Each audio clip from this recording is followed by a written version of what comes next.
নবীজি সাল্লাল্লাহু আলাইহি ওয়াসাল্লাম বলেছেন, যখন নাকি তোমরা সাহরি খাবে, যখন সাহরির সময় চলে আসে, যখন তোমরা সাহরি খাবে, এই সাহরির সময় তোমরা বিশেষ করে একটা কাজ করবে। সেই কাজটি হচ্ছে তোমরা খানার যতগুলো লোকমা হবে এই লোকমাগুলো একটু বাড়িয়ে দিবে। অর্থাৎ আপনি সাহারির সময় সাহারি খাওয়ার জন্য বসছেন, এক প্লেট খাবার নিয়ে বসছেন, উদাহরণস্বরূপ ওই এক প্লেট খাবারের মধ্যে 10 লোকমা হবে।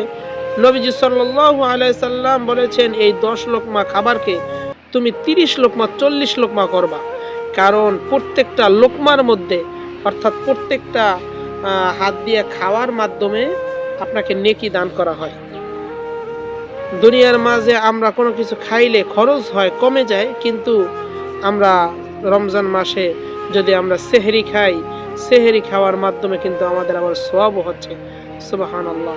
এ কারণে আমাদের এই রমজান মাসকে হেলায় হেলায় কাটাইলে চলবে না।